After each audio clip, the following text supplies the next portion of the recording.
So hey guys, it's me Jack here, and welcome back to another episode of Kerbal Space Program. In this episode we're going to be covering the basics of takeoff, how to get your craft into a stable orbit, and how to hopefully land your Kerbinauts safely back on the planet Kerbin. So let's get started. We will begin by evidently clicking on the YouTube series account that we'd already created, and heading along to the VAB, or, the Vehicle Assembly Building. And for this tutorial, we're just going to load up the Kerbal 10, which is a craft that is included when you download and install Kerbal Space Program.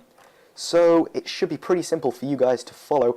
The only change that I am going to make is, in fact, no, this bit here is to include, where is it?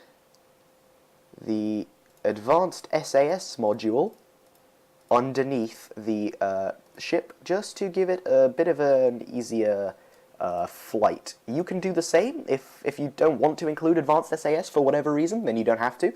But I've just decided to do it, so why don't we head on over to the launch pad. As usual, this will take a few seconds to load, because when you load up an entire universe, even with a computer like mine, it does take a while and your frame rate drops significantly. But here we are, launchpad. It is just becoming morning. It doesn't actually matter what time it is, but to make it a bit easier for you guys to see, I am going to make it daytime. So why don't we just wait whilst the clock goes around. Here we go, daytime. Okay, time warp times 1. Remember to throttle up using the shift key. Hit S to activate Advanced SAS. Press the spacebar and disconnect, and there you go. Your rocket's off. As you can see, this is a much larger rocket than the one that we used in the previous episode, and it does involve much more significant staging, but I will get onto many of the details of that later in the video.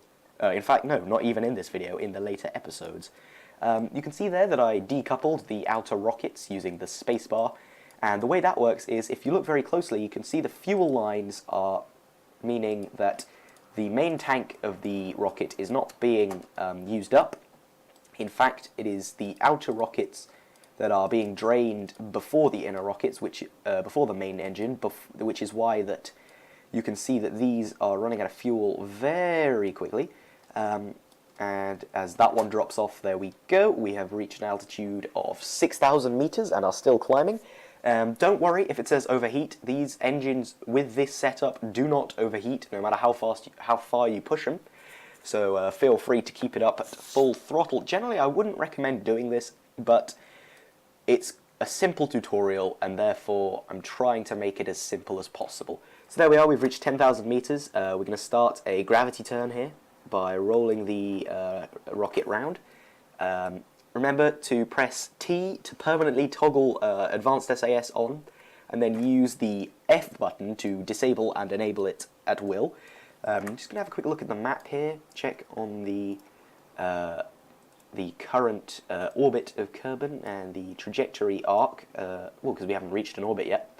But what you want to do is continue to burn the way you were doing, basically. Pretty much 45-degree angle, maybe a bit more, maybe a bit less, depending. It doesn't have to be perfect. But you can see the apoapsis is increasing very rapidly, and so is the height, but you don't need to worry about that right now, because later in the episode, I'm going to teach you how to make your orbit circular. Because when I started playing Kerbal Space Program, all my orbits were they were either ovular, or they were ridiculous, you crash back down into Earth, or in fact Kerbin in this case, or in fact you just escaped the atmosphere completely and just kept flying on into the depths of space. But you can see that the orbit looks very nice so far. We are continuing around. Oh, you can see that it stopped moving, and that is because if we come down out of the map, we have actually just make sure that we've... Hold on, Mr. Rocket fella. We've got to make sure that the rocket is pointing the correct direction here. And you've got to get it the right way, and then you can slowly ignite the engine, and that will continue to propel you in the direction you want to go. And you can see that once you've jettisoned the previous stage back there, or wherever it's gone, in fact, back there, 1.5 kilometers away, you can see that the orbit does continue to increase. Now don't worry about the shape of it, because I will teach you how to do that. So basically, it can be any shape you want until a certain point where you will go off the map. So you've got to be careful with that. Keep going, keep increasing the orbit for a little while. In fact, I will can't time accelerate because the ship is throttled up, of course. You can see here on the map, the debris is slowly curling its way back down to Earth. And we've almost got a completely circular orbit now. Not quite. But we will reach there any second. Hold on one second, guys, actually.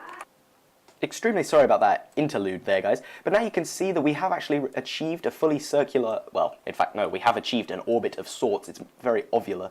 But what you want to do at this point is, if you mouse over the blue trajectory line and left-click, you can add a maneuver. And although it looks confusing at first, if you follow what I do, it shouldn't be too hard to get a nice circular orbit for your spacecraft. You want to be careful not to extend it too much. There we go. What's that? Just keep going until they've completely reversed pretty much to about there. What's that? 502, and that's not quite. What's that? 420, almost.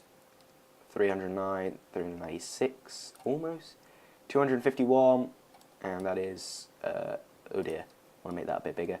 But it's roughly circular, and that's all that matters. So now what you want to do is look at your nav ball along the bottom and position your ship in a way on the blue, I guess you could say it's a point. I don't know what you would call it on a nav ball, to be honest. The blue, I guess you could say marker, but I'm going to call it the marker. Position your ship on the blue marker, like so, and then when you can see along the bottom node in T minus, obviously, which means T minus the time it takes until you get there. So we'll speed up time a little bit, just for the sake of the video. You can see it counting down, and I'm going to stop this around 16 seconds to go now. So what you want to do is burn until the meters per second marker reaches 0, but you will see the orbit changing shape. So 5, 4, 3, 2, 1, and throttle up. And you can see, hopefully, the shape of the orbit starting to change. Yes, it is. It's becoming much less ovular. And it's slowly making its way around into a spherical orbit. There we go. I'm also going to be covering re-entry in this video, guys, so don't worry. We will get onto that. But first, we will find out how... It's taken quite a while, and you cannot time accelerate whilst the ship is throttled up, I'm afraid. But you can see here the Kerbal 10 debris slowly making its way down back into the atmosphere. So we've almost achieved the orbit that we wanted. You can see we've got about 30 seconds estimated burn time left. In fact, we've got to be careful because we are running out of fuel. And we don't want that to happen. Let's check how much fuel do we have. Right. That's almost there. And in 3, 2, 1, and there we go. Now we can delete this there, and it's not perfectly spherical, but I was constrained by, what am I going to say? I was constrained by the fuel amount that I had, and that's it. Now you've got an orbit. If you look in the map, you can see Bill, Jebediah, and Bob Kerman have got a pretty nice view of the Earth from inside, although he seems to be freaking out. Yeah, they all seem to be freaking out, to be honest. I'm not entirely sure why. You're in safe hands, guys. But now that we've got this, rather than leaving this in orbit, I'm going to demonstrate how you can deorbit your craft. So I'm going to do that. And which means that you want to do that. and hopefully burning in this direction. Just to be safe, I'm going to quickly check something. Okay. Oh, never mind, don't want that there. Okie dokie. So now we're going to time accelerate until we get there.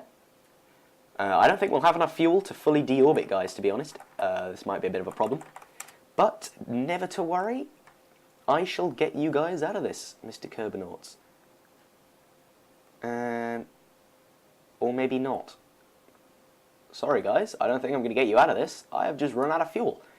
I've got you into a pretty nice looking orbit, though, if you guys want that. Well, I guess we'll have to cover that in another video. Slight bit of miscalculation there on my part. I misjudged the amount of fuel that this rocket had. So, Mr. Bill, Jebediah, and Bob are now stuck in orbit around Kerbal until we can send up another craft in later episodes to get them out. But for now, that has been me, Jack, talking to you about Kerbal Space Program. I will thank you guys ever so much for watching. I'll just take a quick screenshot, in fact, to make this the what's it called? The thumbnail for the video, and we will take the screenshot. There we go. Thank you guys very much for watching. My name has been Jack. Please remember to like, comment, rate, and subscribe. And I'll see you guys all in the next video. Thanks so much for watching. Bye.